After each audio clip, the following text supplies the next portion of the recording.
Di Lounge Westin Surabaya Hotel yang terletak di Jalan Raya Lontar, Sambi Krep, Surabaya Barat, suasana remang kembali menyelimuti, seperti malam Rabu biasanya. Lampu kristal tampak menggantung rendah, menerangi setiap meja yang terisi dengan anggun. Di sudut panggung kecil yang diterangi cahaya biru redup, aku berdiri memegang mikrofon, mengenakan gaun hitam klasik. Musik mulai mengalun pelan, iringan piano menemani ketika jemariku menggenggam erat mikrofon. Malam itu, aku memilih lagu The Look of Love sebagai pembuka, lagu yang selalu berhasil menyentuh hati para pengunjung. Namun, perhatianku tertuju pada seseorang. Diam-diam, mataku mencari sosok di antara kerumunan. Benar saja, dia duduk di pojok, setia seperti malam Rabu yang lalu. Tommy Hendra Kusuma, pria dengan tatapan mata tajam namun penuh kesopanan. Usianya terpaut jauh, namun kehadirannya bagaikan musim semi yang datang tanpa diduga, menyegarkan pikiranku yang lama sepi. Kehadirannya seperti gerbang waktu yang membawaku pada perasaan yang aneh, bukan sekadar getaran suara atau melodi. Saat aku menyanyikan bait kedua, Tommy bangkit, mendekati panggung dan duduk di depan piano. Jemarinya menari di atas tuts, seolah mengerti isi hatiku. Lagu itu berubah menjadi duet yang spontan, antara suara yang mengalir lembut dan piano yang berbicara tanpa kata. Saat matanya bertemu dengan mataku, waktu seakan berhenti. Musik tiba-tiba menjadi pengakuan. Nada berubah menjadi getaran, dan di antara kami, ada daya tarik yang tak terlihat yang membuat napas tertahan. Saat itu, yang kurasakan hanya kehadiran kami berdua, bersatu dalam harmoni sunyi yang membara di dada. Setelah lagu usai, kami kembali ke tempat masing-masing. Namun, aku tahu ada sesuatu yang berubah. Suasana malam terasa lebih intens, dan langkahku terasa seperti mendekati batas yang selama ini kutahan. Selesai pertunjukan, saat aku berganti pakaian dan membawa tas kecilku, Tommy sudah menungguku di lorong belakang lounge, di bawah lampu dinding yang bersinar hangat. Senyumnya membuat jantungku berdebar kencang, belum reda sejak di panggung tadi. "Bu Ratna," sapanya dengan suara dalam dan menenangkan. "Maukah menemani saya malam ini?" Aku menatapnya, sedikit ragu, lalu mengangguk.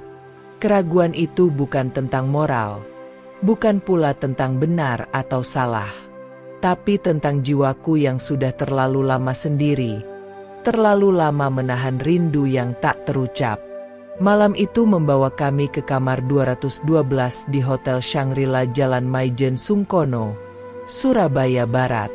Kamar yang tak asing, tapi malam itu terasa berbeda. Ia menyentuhku dengan lembut, bukan dengan nafsu. Tangannya menyentuh tubuhku dengan sabar, seperti mendengarkan melodi setiap nada, setiap jeda, setiap tarikan napas. Lalu tubuhku pun berbicara, menjawab dengan bahasa kuno yang hanya bisa dimengerti dalam keheningan malam.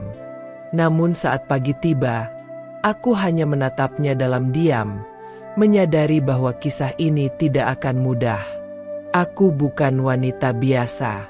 Aku Ratna Sundari, janda 2 anak, penyanyi lounge yang memiliki bisnis bernilai miliaran, tapi juga seorang wanita yang, untuk pertama kalinya setelah bertahun-tahun, membiarkan hatinya disentuh kembali. Dan aku tahu, ini baru permulaan. Nada cinta kami baru saja dimulai. Mentari pagi di Shangri-La Hotel hadir bersama bias cahaya yang menembus celah tirai. Aroma spray bersih dan jejak parfum semalam masih terasa lembut. Kubuka mata, dan kulihat Tommy duduk di dekat jendela, menatap Jalan Maijen Sungkono yang mulai ramai. Kemeja putihnya terbuka beberapa kancing. Rambutnya berantakan. Justru itu daya tariknya. Seolah malam menghilangkan kesempurnaan dan menukarnya dengan ketulusan. Ia menoleh dan tersenyum, lalu mendekat ke ranjang. Tangannya menyusup ke dalam selimut, menyentuhku dengan lembut yang tak terduga dari pria muda. "Aku ingin bernyanyi untukmu pagi ini," bisiknya, lalu memelukku erat. Lebih merdu dari lagu manapun. Pagi ini menjadi simfoni hening. Ciuman adalah not, sentuhan adalah bait, dan desahan adalah irama yang hanya kami pahami. Tak ada jarak lagi. Tubuh kami menari perlahan di atas spray, melahirkan lirik-lirih, menjawab kesepian yang lama. Usai keintiman itu, kami terdiam. Tanganku menggenggam lengannya. Jarinya memainkan rambut di pelipisku. "Kau tidak takut?" tanyanya tiba-tiba, menatap langit-langit, seolah membaca masa depan. Aku menarik napas. Takut itu bayangan. Selalu ikut, tapi tak menyentuh jika kita di cahaya. Kulihat dia, lalu tersenyum tipis. Yang kutakutkan bukan kata orang, tapi bagaimana aku membiarkan diri bahagia setelah lama. Tommy mendekat dan mencium keningku. "Biarkan aku jadi cahaya itu, Bu Ratna." Sapaan Bu Ratna terasa asing, formal, tapi manis. Aku tak mengoreksi, mungkin karena usia tak bisa disembunyikan. Tapi apa arti usia saat sentuhan lebih jujur dari janji? Pukul 9, kami bersiap keluar kamar. Ia mengantarku, mobilnya pelan di Jalan Maijen Sungkono, melewati toko-toko yang baru buka. Tanganku digenggamnya di atas rem tangan. Tak ada kata. Diam kami saling bicara. Di depan rumahku di Bukit Mas Golf. Ia berhenti dan menoleh. "Sabtu malam aku datang lagi. Kita duet lagi," ucapnya. Aku mengangguk saja. Dalam hati, aku tahu, Sabtu nanti bukan hanya lagu. Sabtu nanti adalah pertaruhan hati. Rutinitasku antara hari Rabu dan Sabtu biasanya sunyi senyap. Urusan bisnis ekspor berjalan lancar, dibantu sekretarisku yang sigap mengatur jadwal rapat virtual dengan para distributor di Taiwan dan Jepang. Namun, menjelang malam minggu, waktu seolah berjalan lebih lambat. Aku membuka lemari, seakan tengah menimbang-nimbang perasaan. Pilihanku jatuh pada gaun biru malam berpotongan Sabrina, sederhana namun elegan, cukup menyamarkan usia dan membangkitkan kerinduan. Suasana lounge Westin Surabaya malam itu lebih riuh dari biasanya. Mungkin karena malam minggu, atau mungkin karena pertemuan yang telah lama dinantikan. Saat aku berjalan ke arah panggung, tatapan para tamu tetap sama, menghargai, menikmati, dan mungkin sedikit mendambakan. Tetapi hanya sepasang mata yang membuatku terkesiap. Mata Tommy, yang duduk di dekat piano di sisi panggung, mengenakan kemeja dan celana berwarna gelap. Ia tersenyum, lalu menunduk sejenak, memberi hormat dengan bahasa tubuh yang hanya kami berdua mengerti. Waktu kembali membeku saat ia mulai memainkan intro lagu "Kasih" dari Hetty Koes Endang. Tanganku meraih mikrofon. Suaraku mengalun lembut, dan di tengah bait kedua, ia bangkit dari kursi piano, mendekatiku, lalu menggenggam tanganku. Kami bernyanyi bersama, saling menatap, dan jantungku berdegup seirama dengan lagu. Sentuhan tangan kami terasa, tetapi yang lebih menyentuh adalah keberanian di balik sentuhan itu, seolah ia mengajakku untuk kembali percaya pada gairah. Lagu usai dengan tepuk tangan meriah. Namun di dalam diri, aku gemetar. Kami turun dari panggung seperti biasa, menyapa beberapa tamu, dan akhirnya menepi ke sudut lounge yang lebih tenang. Gelas berisi minuman soda di tanganku hampir tak berkurang. Sementara Tommy memesan 2 espresso pendek, lalu menyodorkan satu kepadaku. "Aku ingin kamu tahu," ucapnya sambil menata permukaan kopi, "bahwa malam itu bukan hanya soal fisik." Aku mengangguk pelan. "Aku tahu," jawabku. "Karena yang paling bergejolak bukan detak jantung, tapi perasaan yang tak bisa diredam oleh logika." Ia tertawa kecil. "Jadi, maukah kamu ikut denganku malam ini lagi?"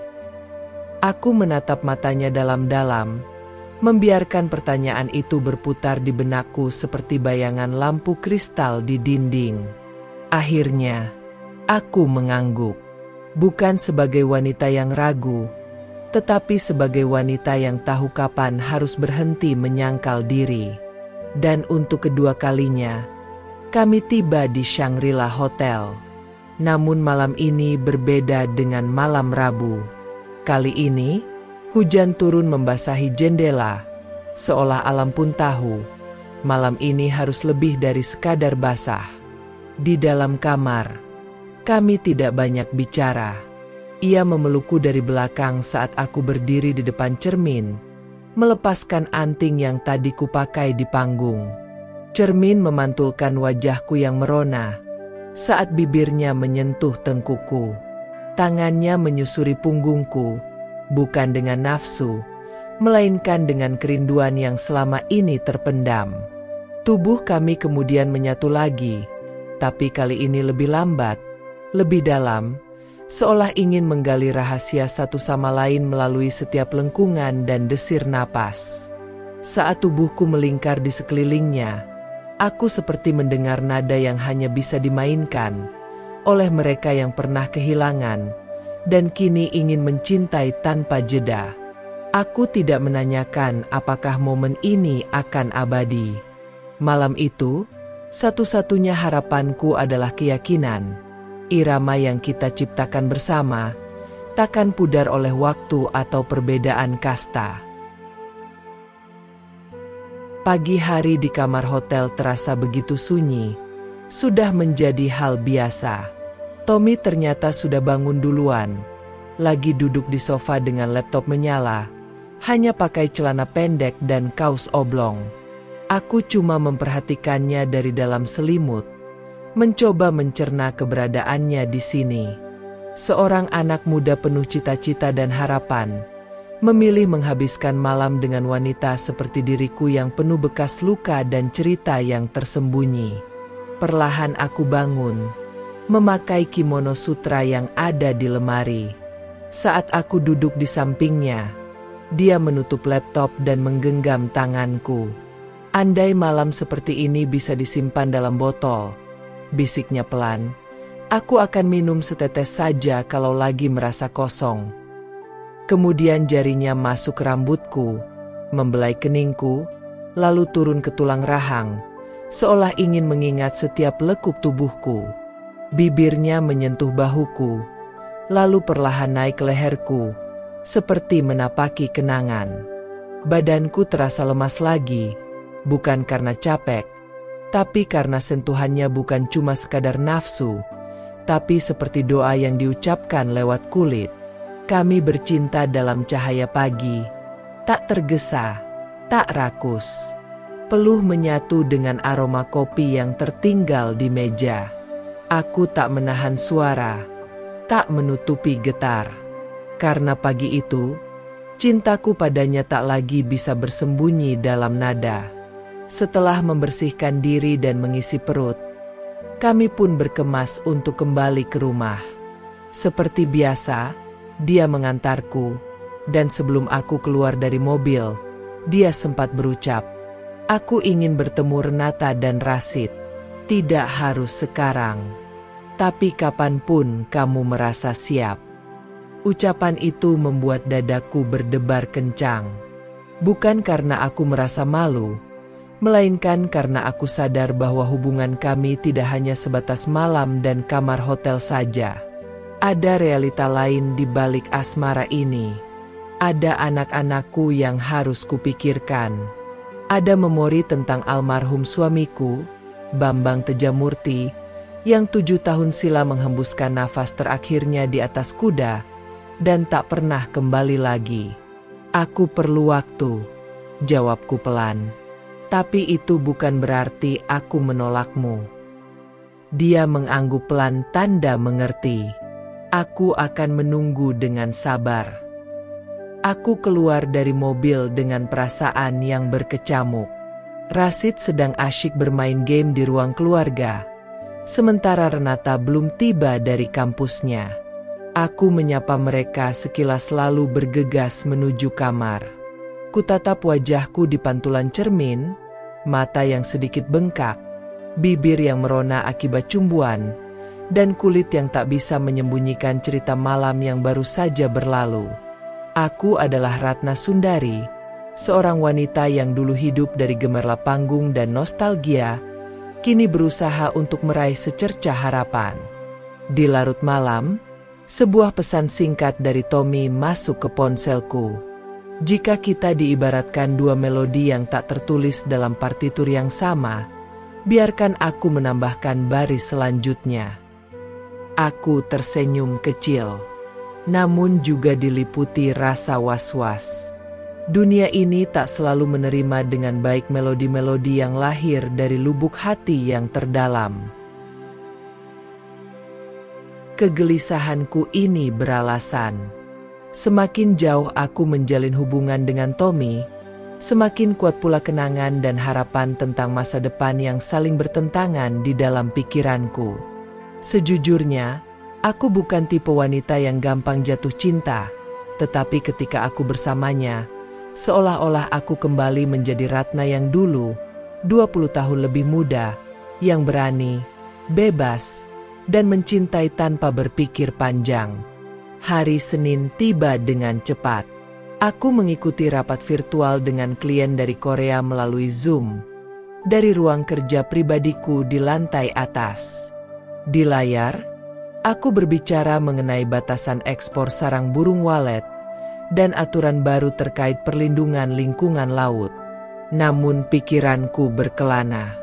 Nyanyian Tommy pada bagian akhir lagu, Bridge Over Troubled Water dari Simon and Garfunkel di malam minggu lalu, seperti masih terngiang di telingaku.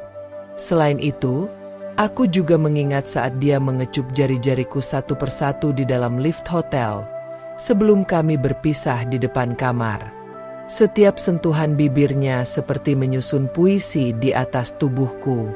Kami tidak terburu-buru, bahkan dalam diam, ia mengundangku menjelajah keintiman yang tak pernah terburu waktu. Ia seperti musisi yang sabar, menunggu nadaku selesai sebelum memainkan nadanya. Tubuh kami saling menyusun simfoni yang tak ditulis dalam partitur, namun mengalun sempurna dalam sunyi. Akan tetapi, hidup tidak selalu indah seperti alunan musik yang riang.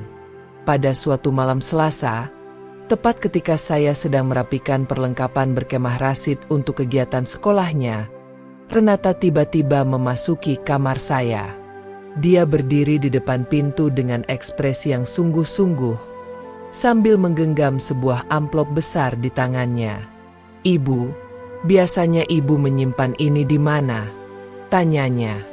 Saya menoleh, merasa bingung. "Itu berkas investasi Mama yang di Singapura. Bagaimana kamu bisa menemukannya?" Renata menatapku dengan intens. Aku tidak sengaja melihatnya. Ternyata Mama sangat beradaya. Saya terdiam sejenak. Renata masuk dan duduk di tepi tempat tidur. "Mengapa Mama bernyanyi di bar hotel? Kenapa tidak tinggal di rumah saja? Atau menjalankan usaha yang lebih jelas? Apakah karena ada seseorang di sana?" Pertanyaan itu membuatku terkejut. Bukan kecurigaan Renata yang membuatku takut, melainkan kemungkinan bahwa kisah cinta terlarangku telah tercium keluar dari kamar hotel dan panggung bar. bahwa dunia luar mulai mencium aroma yang seharusnya menjadi rahasia malam. Mama hanya ingin merasakan hidup kembali. Ren, jawabku lirih. Renata menatapku dengan penuh perhatian. Kalau begitu, jangan biarkan hidup Mama hanya sebatas bernyanyi dan bersembunyi. Ucapan itu menyentil dan menyemangatiku sekaligus. Mungkin sudah saatnya aku berhenti merahasiakan sisi hidupku yang lain, yang selama ini kurajut dengan Tommy. Malam itu, saya mengirim pesan kepada Tommy. Kau ingin bertemu anak-anakku? Mungkin belum hari ini. Namun sepertinya, waktunya tak akan lama lagi. Saya meletakkan ponsel dan memandang langit-langit kamar. Di sana, saya membayangkan masa depan bagaikan komposisi jazz, yang bebas, penuh kejutan, namun tetap terdengar indah jika kita tahu cara menikmatinya. 3 hari berlalu sejak pesan itu dikirim. Tommy muncul di rumah. Bukan dengan setelan jas atau mobil mewah seperti biasanya, tapi dengan kemeja kotak-kotak kasual dan celana jeans yang sudah usang. Dia membawa sekotak bolu kukus dan senyum yang terlihat sedikit tegang. Aku membuka pintu dengan tangan bergetar, bukan karena bimbang, melainkan karena momen ini, ketika dua dunia yang berbeda, dunia masa laluku dan dunia yang menghidupkanku kembali, akan bertemu langsung. Renata menyambutnya lebih santai dari yang kukira. Dia bersikap ramah, berbicara tanpa sinisme, bahkan tertawa kecil ketika Tommy menceritakan kopi kesukaannya. Rashid, yang biasanya tidak peduli, malah duduk dan bermain game sambil sesekali mencuri pandang ke arah kami. Namun, ketika tiba saat makan malam dan Tommy duduk di meja makan di sampingku, ada sesuatu yang berubah di ruangan itu. Tatapannya padaku, penuh hormat tapi juga kerinduan emosional, membuatku menahan napas. Jarinya menyentuh punggung tanganku lembut saat kami tertawa, dan sentuhan ringan itu membangkitkan gairah yang terpendam. Tidak ada yang berlebihan, tapi di balik tawa, ada kerinduan yang mulai meluap. Malam itu, aku menyadari, cinta kami tidak bisa lagi disembunyikan di balik gemerlap lounge atau spray hotel. Cinta itu mulai hadir di ruang makan, di ruang tamu, di hati anak-anakku. Setelah makan malam, anak-anak masuk ke kamar masing-masing. Aku mengantar Tommy ke depan rumah, berdiri di bawah cahaya remang-remang dengan aroma bunga kenanga dari taman samping. Malam itu sunyi. Namun dalam keheningan kami, ada ribuan kata yang belum terucap. Terima kasih Bu Ratna, ucapnya lirih. Aku tahu ini langkah besar untukmu. Aku menatapnya, lalu tersenyum. Langkah besar juga untukmu, Tom. Kau memasuki dunia yang tidak mudah dan tidak sederhana. Dia meraih tanganku. Justru karena tidak mudah dan tidak sederhana, aku tahu ini nyata. Kami berpelukan sejenak, sedikit canggung namun hangat. Pelukan yang menghilangkan sisa-sisa ketakutan dalam diriku. Saat dia pergi malam itu, aku kembali ke dalam rumah dengan hati yang lebih tenang, seolah hidupku baru saja diberi kesempatan untuk bernapas lebih dalam. Namun hidup memang tidak pernah benar-benar tenang. Keesokan harinya, sebuah artikel online berjudul "Penyanyi lounge terkenal, ternyata jutawan ekspor-impor" menjadi viral di beberapa kanal berita lokal. Ada fotoku di sana, lengkap dengan kutipan bisnis dan data legal perusahaanku. Pesan langsung masuk ke ponselku dari Tommy. "Kau baik-baik saja?" Aku membalas, "Aku sudah terlalu lama bersembunyi. Mungkin ini saatnya untuk berdiri." Namun aku tahu, tidak semua orang nyaman melihat seorang wanita seperti aku berdiri terlalu tegak. Pagi itu, dinding media sosialku masih ramai dengan perbincangan tentangku. Pesan-pesan berdatangan dari grup alumni, teman-teman kerja, bahkan kenalan lama. Ada yang sekadar menyapa, ada pula yang ingin tahu lebih banyak. Beberapa mengucapkan selamat, yang lain terkesan menyimpan tanda tanya. Namun, yang paling membuatku terdiam adalah mimik Renata saat sarapan. Sambil memakan rotinya, ia membaca berita itu tanpa bersuara. Pandangannya pelan, namun menusuk. Rasid hanya membisu, terlalu kecil untuk memahami arti tatapan seperti itu. Aku duduk di hadapannya, mencoba tersenyum meskipun cangkir teh di genggamanku terasa sangat berat. Seharusnya Mama cerita dari dulu, ucap Renata, memecah keheningan. Aku mengangguk lirih. Aku tahu, tapi ada bagian dari hidupku yang terlalu sepi untuk diceritakan. Sekilas kemudian, aku mengingat malam itu di kamar hotel, saat tubuh kami menyatu di bawah cahaya lampu kuning pucat. Tommy mencium pergelangan tanganku, seolah ingin menghapus waktu yang memisahkan usia kami. Tangannya tak hanya menyentuh kulitku, tapi juga membuka gembok rasa yang selama ini kukunci rapat.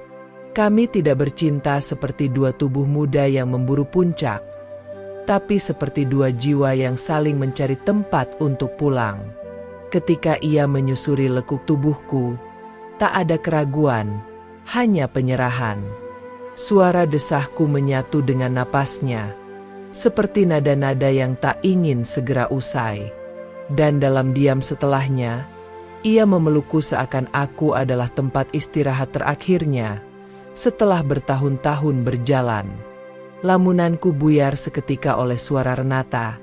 Ibu itu lebih dari sekadar penyanyi, lebih dari seorang ibu tunggal. Ibu sudah membangun segalanya seorang diri selama ini, dan kami cuma tahu secuil dari diri ibu. Kutata putriku, gadis belia yang pelan-pelan menjelma jadi bayangan diriku di masa lalu. Idealis, kritis, tapi menyimpan keinginan mendalam untuk memahami. Ibu cuma mau kalian bahagia, tanpa harus terbebani oleh siapa diri ibu yang sebenarnya, jawabku dengan suara pelan.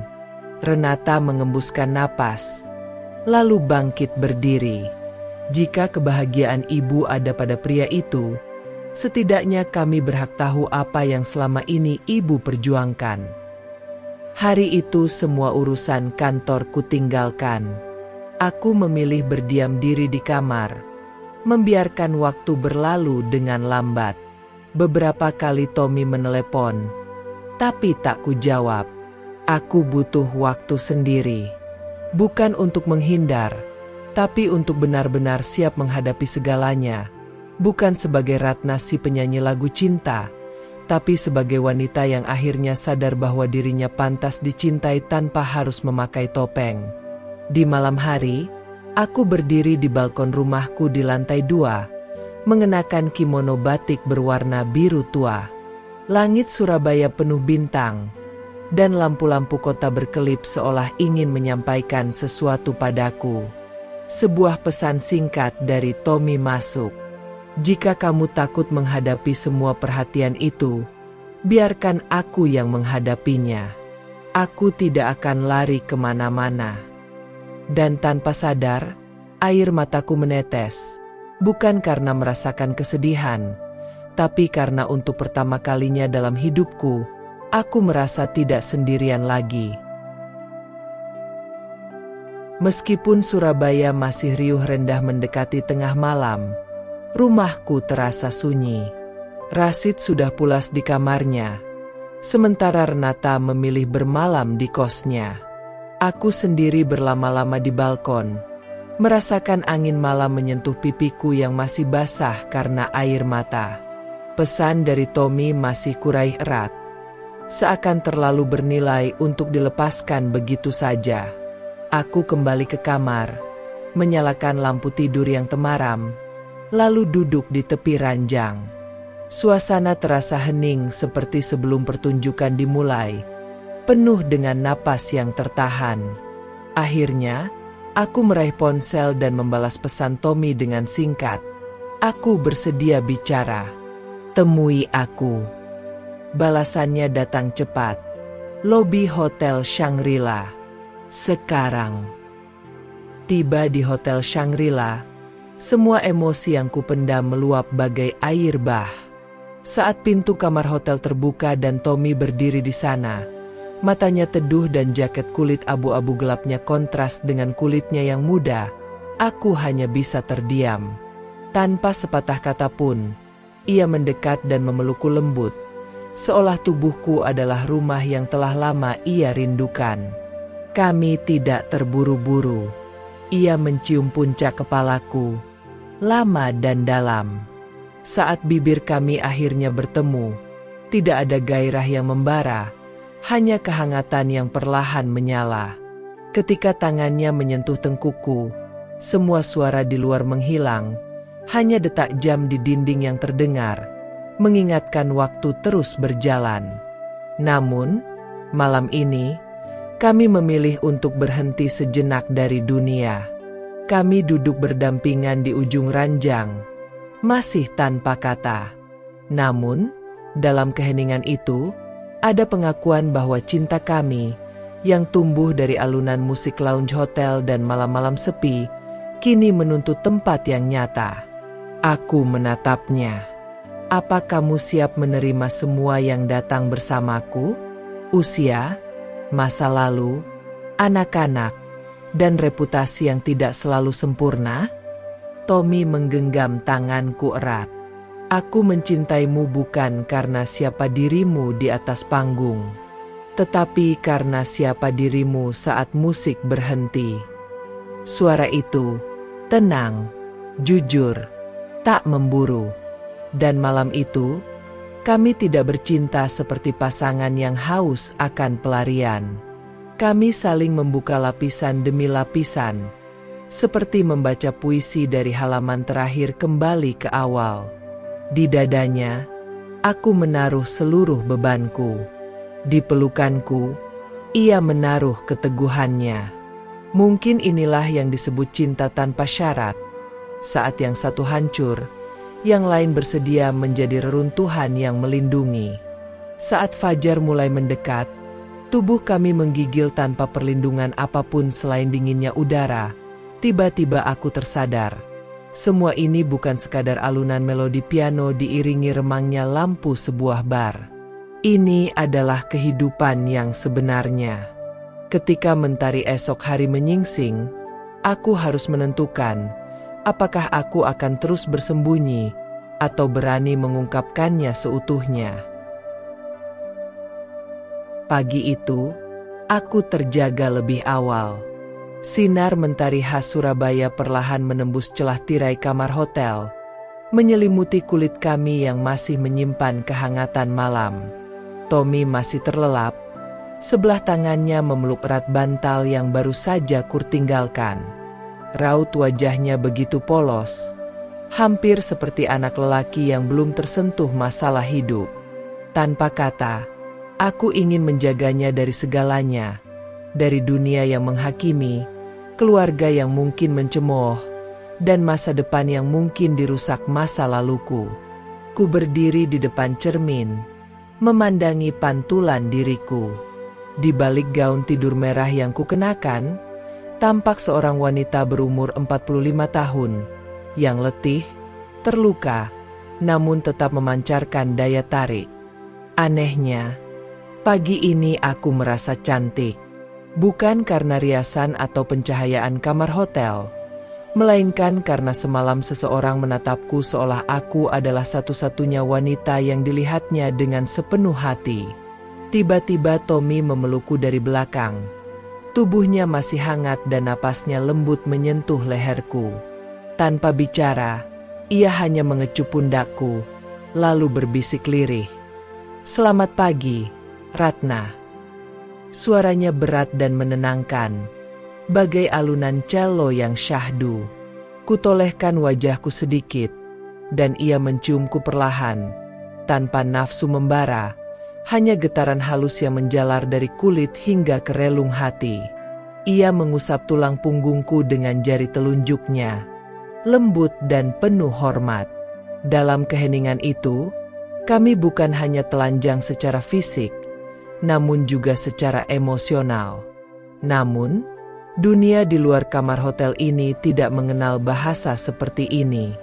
Pukul 10 pagi, saat kubuka ponsel, berita itu sudah tersebar luas di berbagai media online. Pengusaha muda Tommy Hendra Kusuma kepergok bersama penyanyi lounge senior di hotel mewah. Foto kami saat keluar dari lift Shangri-La beredar, disamarkan seadanya. Namun, tetap cukup jelas untuk dikenali. Pesan dari asistennya masuk pertama kali. Kemudian, panggilan telepon dari salah satu direktur perusahaannya menyusul. Nada bicara mereka sopan, namun aku sangat paham, ada tekanan. Dunia Tommy bukanlah dunia yang menerima kisah seperti kami. Tiba-tiba aku merasa seperti noda merah di kemeja putihnya yang bersih, terlalu mencolok untuk dibiarkan berlama-lama. Ia menatapku saat kulihatkan ponselku. Sorot matanya meredup sejenak. Namun kemudian ia berkata dengan tenang, "Biarkan saja. Mereka hanya bisa bicara. Mereka tidak tahu apa yang kita rasakan." Kugenggam tangannya erat. "Tom, aku bisa pergi. Jika itu membuatmu lebih tenang. Aku sudah terbiasa hidup tanpa penjelasan, tanpa pembelaan."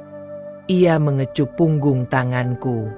"Aku tidak ingin dunia yang memaksaku memilih antara mereka atau dirimu. Namun, aku tahu, godaan untuk memilih jalan pintas selalu ada, dalam bentuk yang sangat masuk akal." Hari itu, Tommy dijadwalkan bertemu investor dari Jepang, dan foto-foto itu bisa menjadi bumerang yang merugikan. Aku tidak ingin menjadi batu sandungan dalam langkahnya. Malam itu, kami tidak bertemu, hanya bertukar pesan singkat dan hati-hati, seperti dua mata-mata yang menyembunyikan pesan rahasia di balik sapaan. Aku kembali bernyanyi di lounge malam itu. Panggung terasa lebih dingin, bahkan saat lampu menyorotiku. Lagu-lagu yang biasa kunyanyikan dengan penuh perasaan, kini terasa menggantung di langit-langit ruangan. Tatapan beberapa pengunjung terasa aneh tertuju padaku. Kurasa, sebagian dari mereka sudah tahu dari koran. Ada yang menyeringai mengejek, yang lain bersikap seolah tidak melihat. Namun tetap saja mereka bergunjing. Namun di tengah keramaian itu, ada sosok yang sungguh mengejutkan.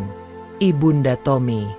Penampilannya anggun sekali, kerudungnya halus, riasannya pun sangat sederhana. Ia duduk dengan tenang, memesan teh kamomil, lalu menatap mataku lekat-lekat. Selesai lagu yang ketiga, manajer lounge itu menyentuh tanganku dan berbisik, "Beliau ingin bicara sebentar denganmu." Di ruang belakang. Aku sadar, inilah saatnya. Dan rasanya tak ada melodi pun yang bisa menghindarkanku dari pertanyaan seorang ibu. Aku berdiri di balik tirai panggung lounge yang kian sunyi. Gaun hitamku memantulkan cahaya lembut lampu sorot yang mulai redup. Napas terasa berat, bukan karena demam panggung, melainkan sosok yang menunggu di kursi kayu dengan teh kamomil hangat yang terabaikan. Beliau Ibu Tommy. Perlahan kuhampiri dirinya. Ia tak beranjak, hanya mendongak dengan tatapan sulit diartikan, antara menilai dan rasa ingin tahu yang dingin. Di benaknya, aku bukan wanita yang mencintai putranya. Aku adalah potensi perusak impian Tommy yang sempurna. "Silakan duduk," ucapnya tenang. Aku menurut. Jantungku berdegup kencang. Di antara kami terbentang meja kecil dan jurang usia 2 dasawarsa. Ia menatapku dengan senyum tipis yang menyimpan lebih banyak makna daripada kata-kata. Kamu bernyanyi indah sekali malam ini. Suara yang menyentuh meski aku tak yakin, apakah karena lagunya atau luka yang belum kering. Aku menelan ludah, tak ingin membela diri. Terima kasih Bu. Memang, lagu sering lahir dari kepedihan. Tapi malam ini saya bernyanyi bukan karena patah hati, tapi karena harapan. Wanita setengah abad di hadapanku itu bersandar, menarik napas dalam, lalu berujar, "Kau tahu Ratna, aku juga seorang wanita. Aku pernah muda, pernah mencintai pria yang tak mungkin kumiliki, pernah percaya cinta bisa kalahkan logika dan takdir.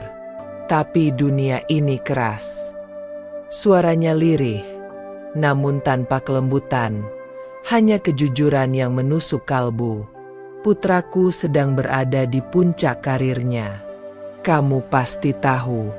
Dan foto-foto kalian telah membuat namanya jadi bahan perbincangan, dengan cara yang tak ia sukai.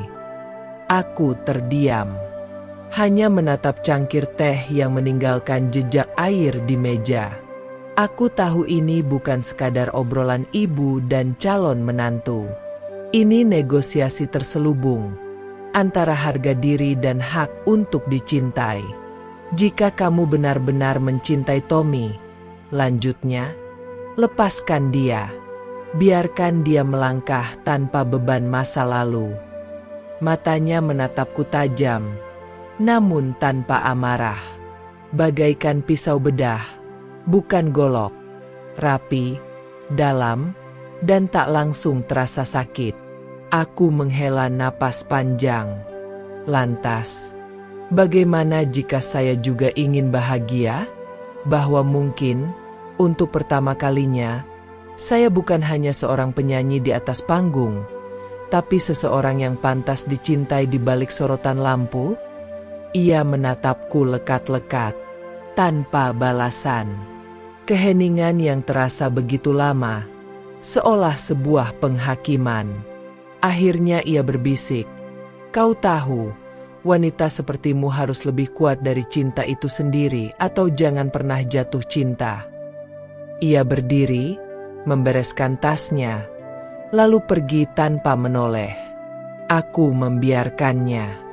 Sisa malam kuhabiskan di ruang ganti lounge, diterangi lampu neon putih yang menyilaukan, memperlihatkan semua keletihanku. Kupandangi wajahku di cermin, seorang wanita yang baru saja dihampiri masa depan, melalui wajah ibu kekasihnya. Aku tidak menangis, hanya terdiam. Rasanya seperti lagu yang terhenti sebelum mencapai klimaks. Keesokan paginya, Tommy mengirim pesan.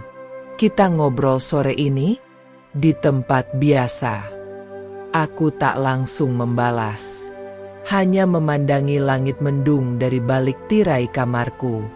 Mungkin ini bukan tentang menyerah, tapi tentang saat yang tepat untuk bertanya lagi, apakah cinta harus selalu menang atau cukup dikenang dengan baik?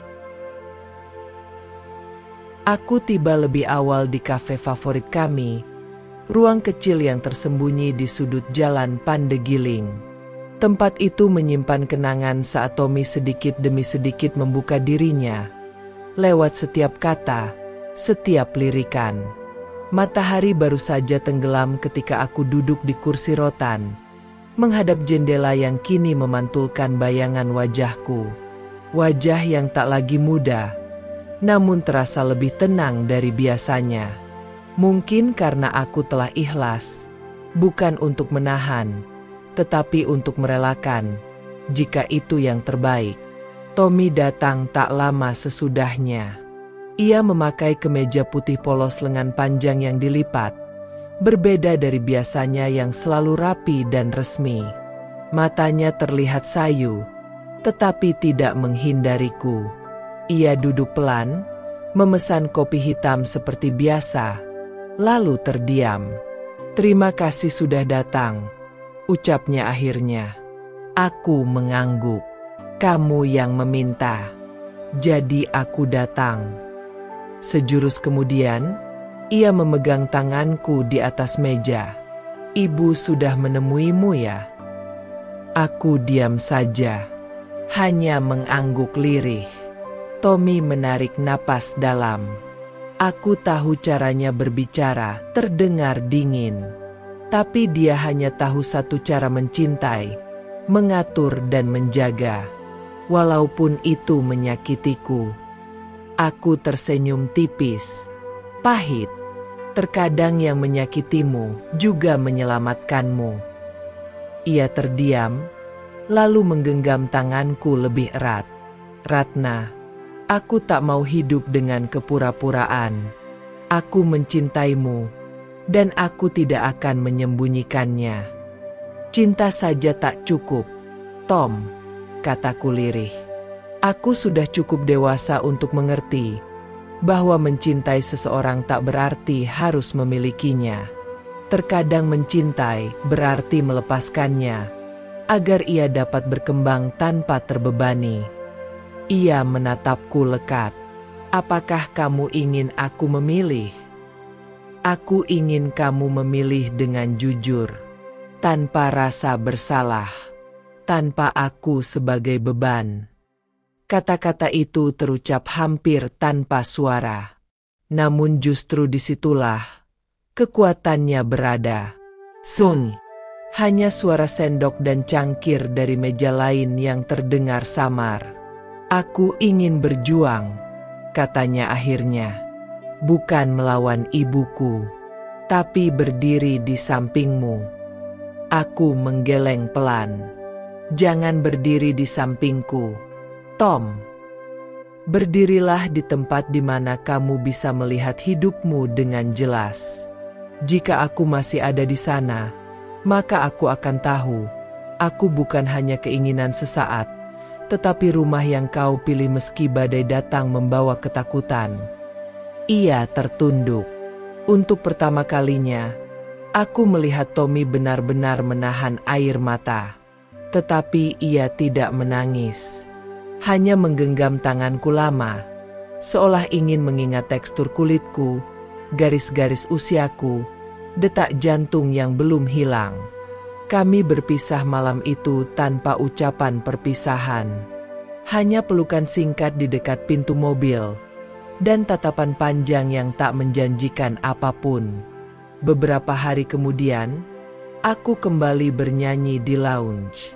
Namun lagu-lagunya berbeda. Tak lagi hanya tentang cinta yang menggebu, tetapi tentang kehilangan yang anggun, tentang keikhlasan yang perlahan menenangkan hati. Dan di antara para penonton malam itu, Tommy tidak ada. Tetapi ada rangkaian bunga mawar putih di atas piano, tanpa kartu pengirim, tanpa pesan. Aku tahu siapa yang mengirimkannya. Hampir 2 minggu berlalu sejak buket mawar putih itu tergeletak di atas piano. Sebuah kehadiran diam yang entah bagaimana terasa begitu penting. Malam ini, aku kembali bernyanyi, mengenakan gaun biru tua yang membalut tubuhku dengan kehangatan seperti ketenangan yang akhirnya membuka pintunya. Lounge tempatku bernyanyi masih membawa nuansa yang sama. Lampu temaram, dentingan gelas kristal, dan tawa halus tamu yang datang tidak hanya untuk menikmati melodi tetapi juga untuk berenang dalam keindahan yang diam. Pada akhir lagu terakhir, aku memberikan anggukan hormat kepada para penonton, lalu melangkah turun dari panggung seolah membawa ringan, hingga pandanganku menangkap sosok yang berdiri dekat pintu keluar.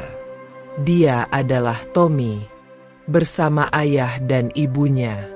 Seketika segala sesuatu mengecil di sekitar. Dunia hanya menggambar garis tegas di 3 orang itu. Ibunya mengenakan kebaya modern krem berwarna lembut, dengan ekspresi yang tenang, tanpa lagi menyerang seperti dulu. Sang ayah terlihat bijak dengan rambut perak yang tertata rapi, seperti seseorang yang telah lama memikirkan apa yang hendak diucapkan. Sementara itu, Tommy berdiri di antara mereka berdua, mengenakan batik biru tua yang entah bagaimana terasa serasi dengan gaunku malam ini, seperti isyarat semesta untuk berhenti memainkan permainan pura-pura. Aku menarik napas panjang. Langkah mereka mendekat perlahan, dan di tengah hiruk suara lounge, satu-satunya suara yang mampu menembus adalah detak jantungku sendiri. Ibunya berbicara lebih dulu. "Ratna, bolehkah kami berbicara sebentar?" Nada suaranya berbeda dari semua ingatanku. Lembut, tanpa amarah ataupun keraguan. Seperti seseorang yang datang untuk berdamai, bukan berperang. Kami beranjak ke ruangan kecil di belakang lounge. Sebuah tempat sederhana yang biasanya dipakai oleh kru untuk bersantai. Tapi malam ini, ruangan itu berubah menjadi panggung sakral yang akan menentukan bab baru perjalanan hidupku. Setelah perbincangan singkat berlalu, kami kembali ke ruang utama lounge. Tommy berdiri di hadapanku, lalu menarik napas panjang dengan mata teguh. "Aku sudah memilihmu, Ratna. Tidak untuk melawan siapapun, tapi untuk menjalani hidup dengan kejujuran. Aku datang ke sini bukan hanya sebagai lelaki yang mencintaimu, tapi juga sebagai anak dari dua orang tua yang akhirnya mendengarkan." Langkahnya berlanjut dengan gerakan yang mematahkan waktu. Ia berlutut sembari membuka kotak kecil beludru hitam.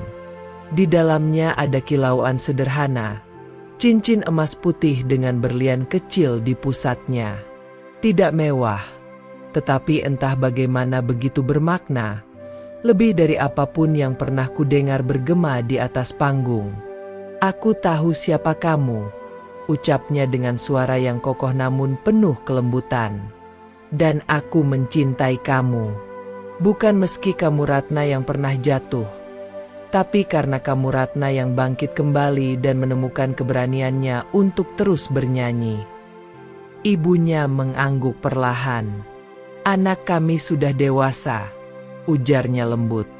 "Dan kami belajar bahwa cinta yang tulus tidak bisa dipaksa untuk mengikuti bentuk yang kita bayangkan."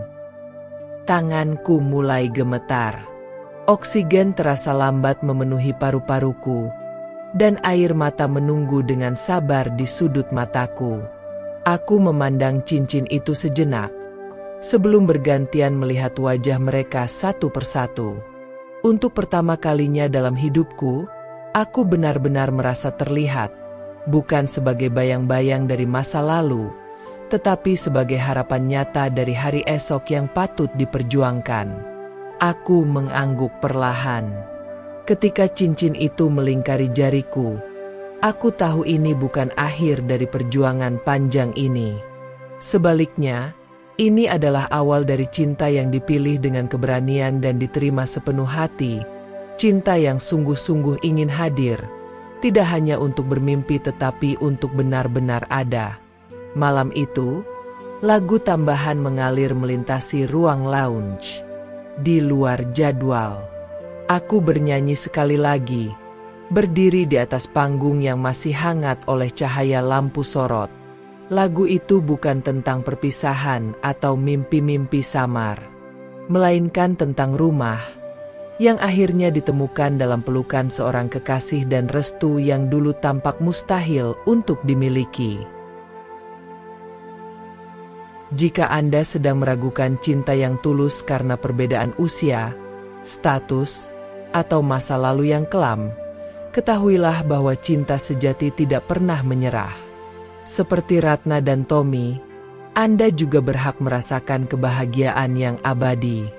Cinta bukan soal angka di kartu identitas, bukan soal ekspektasi orang lain, dan bukan soal masa lalu yang kelam.